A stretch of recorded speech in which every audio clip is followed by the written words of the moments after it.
to kick him in the ass. It's the Eddie Studios. Ricky, let's start this thing by asking you to introduce us to the band. Why don't you do that? Are you ready? Sure. It's today's band. Yes, being what we are today, 4-piece. Cute. The 4-piece Blackfoot. Okay. Yes. Well, of course, I'm Ricky Medlock, and this here's Jackson Spires. This here's Mr. Ken Hensley, and in the back we have Mr. Greg T. Walker. Burns a beef. Burns a beef. And how's it feel with this new lineup? Tell us about that. How this all came about. Ricky. Is this a new lineup? Oh. Police. Well, the thing is, we wanted to add something new, something fresh to the band. We felt like it was time for a change in the group, so we added our favorite colleague here, Englishman Ken Hensley. Good evening. But we're very happy with the lineup the way it is right now. We feel like it's brought a new sound to the band, and we're just really happy with it. How long was the band doing rehearsals before you came into the studio? Was it writing some new songs and feeling out with the new? Well, first of all, Jackson and I had always written for the band, and it was really nice and kind of it was really refreshing to have new blood in the band come in, and Ken come in and wrote this album with us now as part of the writing team. And we felt like, the writing came along a whole, another 10 yards, 15, whatever, punt. And we feel like we scored a touchdown, with it. But anyway, I really think We was at it, about 12 weeks? Yes, I think basically we're at it about 9 weeks and then 6 weeks so far in here. So it's been, it's come a long way from what it used to be. It was like having a 4-piece band. All of a sudden, you had just Jackson and I writing, and it was like, no input. Like now we got some new input in the band, and I think he's brought us a long way. Ken, how's it feel to be in Blackfoot? It's very good. Tell us a little bit about your past in music. Well, I was with Uriah Heep for 10 and a half years, and I was always based in England, but we came over here at least 2 or 3 times a year to tour, and I had become very attached to America, if you like. I knew that eventually I'd probably want to live here, and when I left Uriah Heep in 1980, it was mainly because of frustration. I was just going crazy because the thing was just going round and round in circles. We weren't making any progress at that time. We had had too many personnel changes. And so I moved here in June of '81, and to cut a long story short, I had a call from Al, Blackfoot's manager.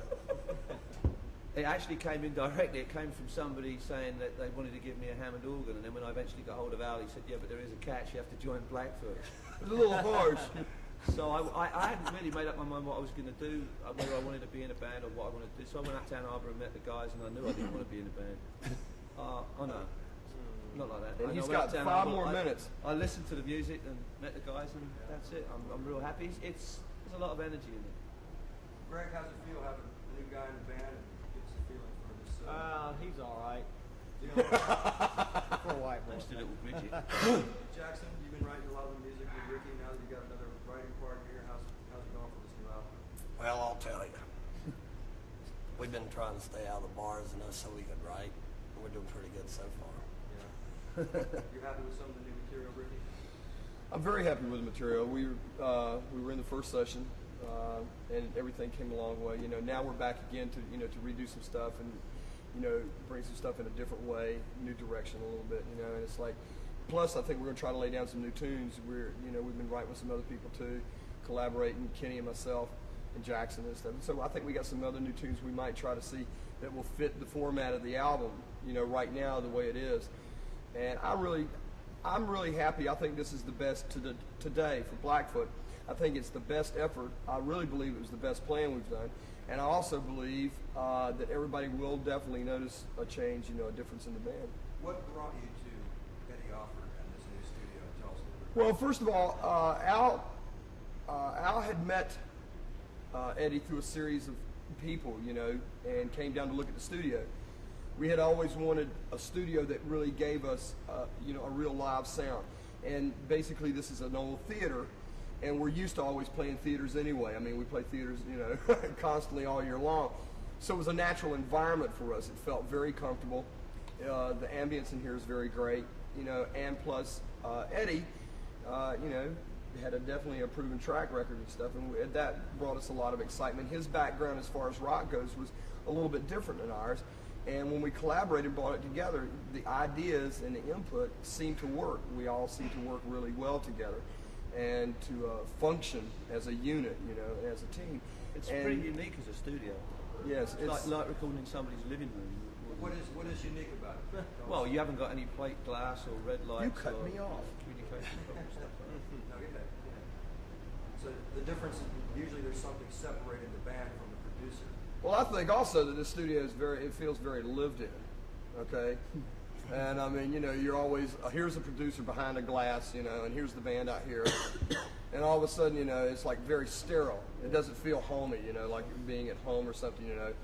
And then all of a sudden, you know, now it's like open here, and it's communication, you know. You got better communication between, you know, producer and engineer and the band. And I think it's a lot more lived in. It feels better. The open air feel, I mean, what kind of edge is it going to give the song? It's not going to be a real produced, you know, the sound of it is going to be different in here. Tell us. Well, you can't, you know, the airiness about it, you can take that out. You know, as ambience mics basically picks up all the, you know, the area in here, and you can take that out. But I feel, just from the feeling right here, okay, in a theater, it projects from the band. You can feel it from the band, you know, onto the tape. And I think the difference is that we're used to being in this type of environment anyway, all the time. And I really think it'll show on the tape.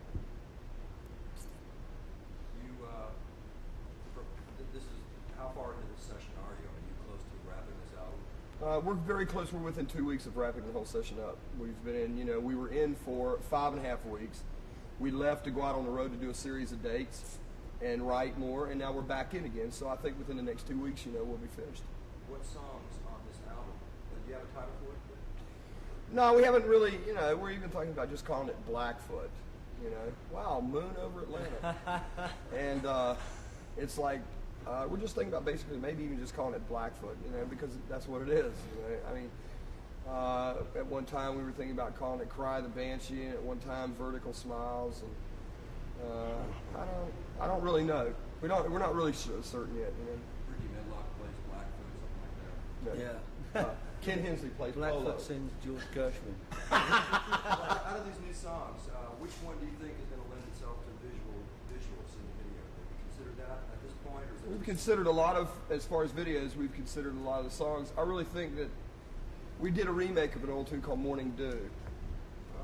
And basically, the topic of the song is on everybody's tongues nowadays, which is, you know, the nuclear destruction and stuff like that, you know, which is what Morning Dew was back then, you know. We added a verse into the song, and which might clarify it a little bit more, you know. But I think that's on everybody's mind nowadays. That seems to be the talk that's going on, you know, and I think that lends itself to a good video in a way, a visual thing.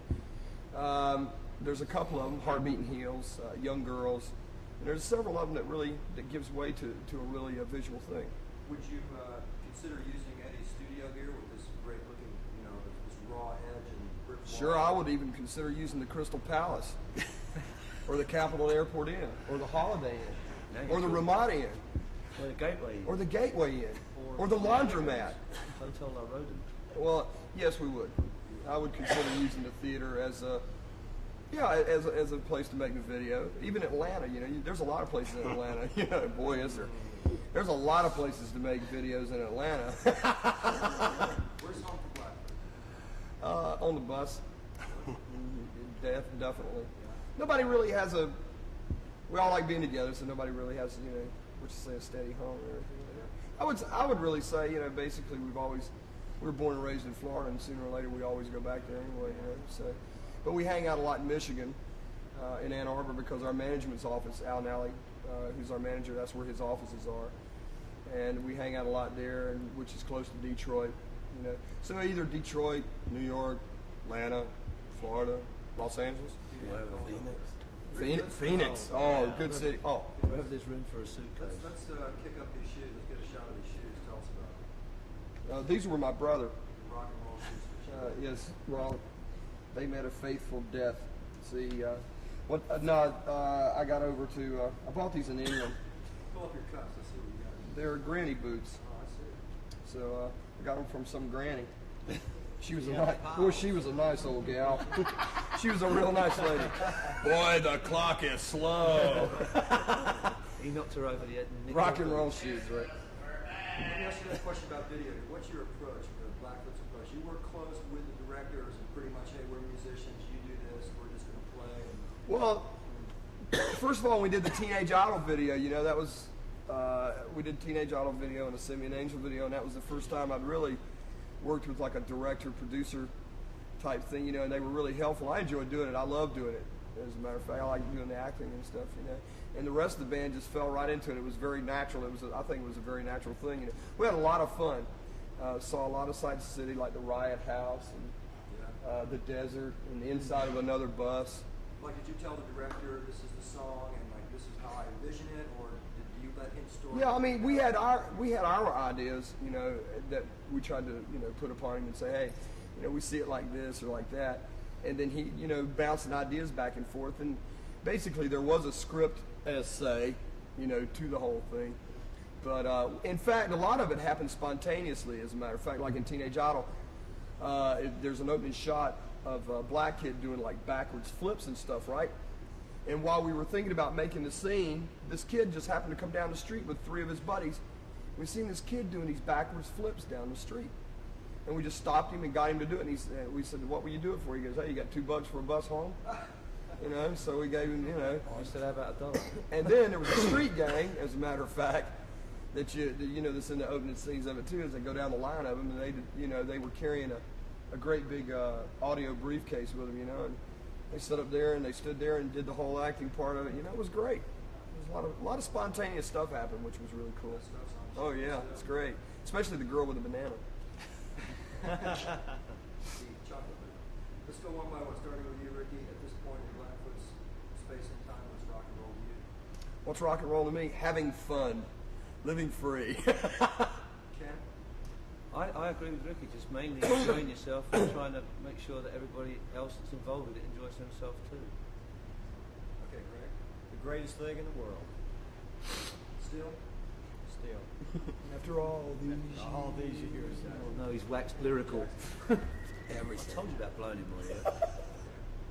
Absolutely. One more request. We got a guy that's close to us and yet so far. His name is Chuck, and we ask popular music people like themselves to give us what we call BMC, which is a blow me Chuck. He gives us a hard time. This is a private reel. It'll never Really? Got it. No Got kidding. it. Hey Chuck, fuck you. Give me a blow. Anything else you want, but give me a blow. Hey Chuck, suck a fucking cock. Give me a group blow me Chuck. 1, 2, 3. Blow me, Chuck. Whoa. My leg. Oh. Nice BMC, guys. Fuck you. I'm finished talking yet. Oh, Kenny's got a few more. I haven't finished talking yet.